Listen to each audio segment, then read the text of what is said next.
ಸುದ್ದಿನಾಡು ವಾಹಿನಿಯ ಸಮಸ್ತ ವೀಕ್ಷಕರಿಗೂ ನಮಸ್ಕಾರ. ನಾನು ಉಮೇಶ್ ಕೋಟೆ.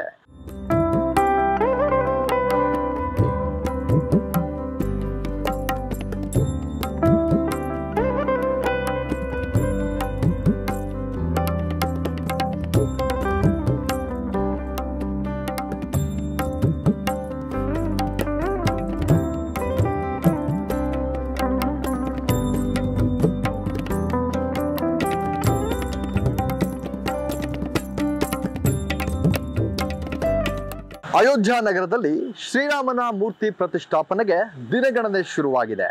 ದಶಕಗಳ ಕನಸು ನನಸಾಗಲು ಜನವರಿ 22ರಂದು ಮುಹೂರ್ತ ನಿಗದಿಯಾಗಿದೆ.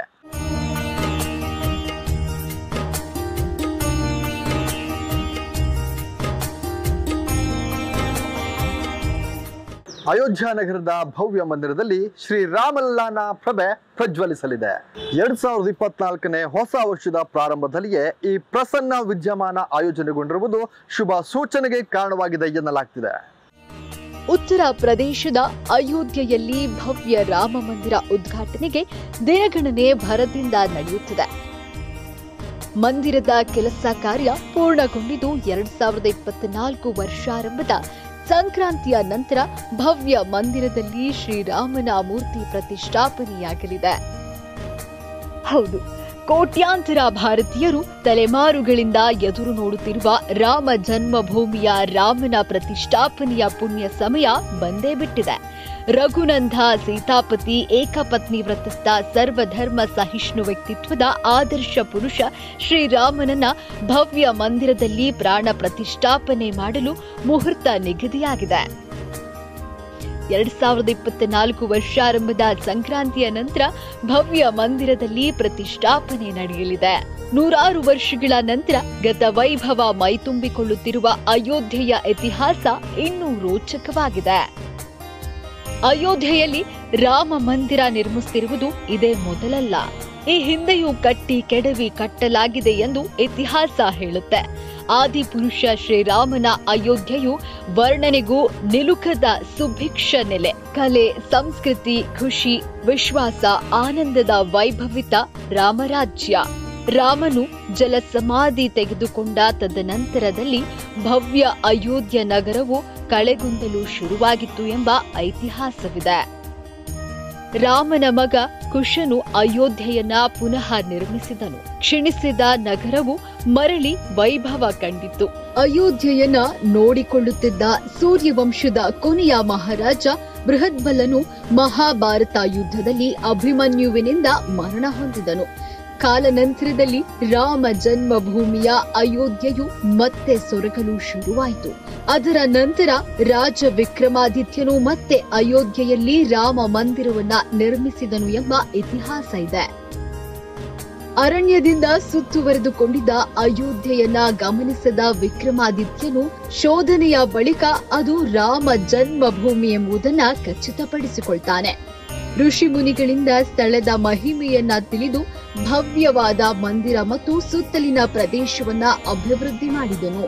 ಅದರ ನಂತರ ಗುಪ್ತರ ಕಾಲದಲ್ಲಿ ಅಯೋಧ್ಯೆ ರಾಮ ಮಂದಿರ ಸುಭಿಕ್ಷೆಯಲ್ಲಿತ್ತು. ಅಲ್ಲಿಂದ ಹಲವರ ಕಾಳಜಿಯಲ್ಲಿದ್ದ ರಾಮ ಮಂದಿರವು 14ನೇ ಶತಮಾನದಲ್ಲಿ ಅಪಾಯಕ್ಕೆ ಒಳಗಾಯಿತು. ಅದೇ ಸ್ಥಳದಲ್ಲಿ ರಾಮ ಮಂದಿರ ನಿರ್ಮಿಸಬೇಕು ಎನ್ನುವುದು ಕೋಟ್ಯಾಂತರ ಭಾರತೀಯರ ಕನಸಾಯಿತು. ತಲೆಮಾರುಗಳು ಉರುಳಿದರೂ ರಾಮ ಮಂದಿರದ ಕನಸು ನಿರ್ಧಾರ ಬದಲಾಗಿರಲಿಲ್ಲ. ಅನೇಕ ಸಂಘರ್ಷ ಸವಾಲು ಬಳಿಕ ಕೊನೆಗೂ ರಾಮ ಜನ್ಮಭೂಮಿಯಲ್ಲಿ ರಾಮನ ಪ್ರತಿಷ್ಠಾಪನೆಯ ಪುಣ್ಯ ಸಮಯ ಬಂದೇ ಬಿಟ್ಟಿದೆ. ಆದರ್ಶ ಪುರುಷನ ಅಯೋಧ್ಯೆಯ ಭವ್ಯ ಮಂದಿರ ಈಗ ಭಕ್ತರ ದರ್ಶನಕ್ಕೆ ಸನ್ನದ್ಧಗೊಂಡಿದೆ. ಉತ್ತರದ ಅಯೋಧ್ಯೆಯಿಂದ ದಕ್ಷಿಣದ ಕನ್ಯಾಕುಮಾರಿ ಇಂದಿರಾ ಪಾಯಿಂಟ್ ಅನ್ನ ದಾಟಿ ಲಂಕೆಯವರೆಗೆ ಕುರುಹುಗಳಿಂದಲೇ ಅಸ್ತಿತ್ವವನ್ನ ಸಾಕ್ಷೀಕರಿಸುವ ಶ್ರೀರಾಮನ ಬದುಕು ಭಾರತೀಯರ ಅಸ್ಮಿತೆಯಾಗಿ ಬೆಸೆದಿದೆ. ಶ್ರೀರಾಮ ಜನ್ಮಭೂಮಿ ತೀರ್ಥಕ್ಷೇತ್ರ ಟ್ರಸ್ಟ್ನಿಂದ ನಿರ್ಮಾಣವಾಗುತ್ತಿರುವ ಒಟ್ಟು 3 ಅಂತಸ್ತಿನ ರಾಮ ಮಂದಿರ ಕಾಮಗಾರಿ ಸಂಪನ್ನಗೊಂಡಿದ್ದು, ಕುಸುರಿ ಕಲೆಯ ಕಣ್ಮನ ಕೊರೆಸುವ ಕಲಾತ್ಮಕ ಭವ್ಯ ಸ್ತಂಭಗಳ ಮೇಲೆ ಮಂದಿರ ನಿರ್ಮಾಣವಾಗಿದೆ. ರಾಮ ಮಂದಿರ ನಿರ್ಮಾಣದ ಜೊತೆಯಲ್ಲೇ ಇಡೀ ಅಯೋಧ್ಯೆಯ ನಗರಕ್ಕೆ ಆಧುನಿಕತೆಯ ಸ್ಪರ್ಶ ನೀಡಲಾಗಿದೆ. ಭವ್ಯ ಮೂರ್ತಿ ರಾಮ ಮಂದಿರದ ಗರ್ಭಗುಡಿಯಲ್ಲಿ 2 ಮೂರ್ತಿಗಳು ಪ್ರತಿಷ್ಠಾಪನೆಯಾಗಲಿವೆ. ಶ್ರೀರಾಮನ ಆಕರ್ಷಕವಾದ 8.5 ಅಡಿ ಎತ್ತರದ ಇನ್ನೊಂದು ಮೂರ್ತಿ ಪ್ರತಿಷ್ಠಾಪನೆಯಾಗಲಿದೆ.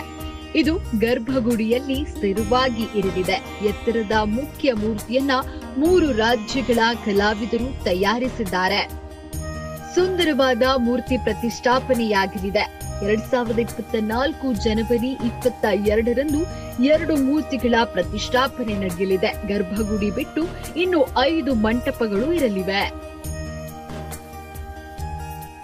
ರಾಮ ಜನ್ಮಭೂಮಿಯಲ್ಲಿ ಶ್ರೀರಾಮ ಮೂರ್ತಿ ಪ್ರತಿಷ್ಠಾಪನೆಯ ವೇಳೆ ಅಂದ್ರೆ 2024ರ ಜನವರಿ 22ರಂದು ಬೆಳಿಗ್ಗೆ 11 ಗಂಟೆಯೊಳಗೆ ಸಮೀಪದ ರಾಮ ಹನುಮಂತ ಮಂದಿರದಲ್ಲಿ ರಾಮನಾಮ ಜಪ ಮಾಡುವಂತೆ ಶ್ರೀರಾಮ ಜನ್ಮಭೂಮಿ ತೀರ್ಥಕ್ಷೇತ್ರ ಟ್ರಸ್ಟ್ ದೇಶದ ಜನತೆಗೆ ಕರೆ ನೀಡಿದೆ.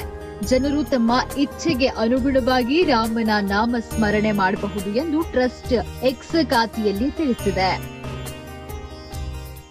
ಈ ದೇವಾಲಯವು ಹಿಂದೂ ಸಮುದಾಯದ ನಿರಂತರ ಮನೋಭಾವ ಮತ್ತು ಭಗವಾನ್ ರಾಮನ ಮೇಲಿನ ಅವರ ಅಚಲ ಭಕ್ತಿಗೆ ಸಾಕ್ಷಿಯಾಗಿದೆ.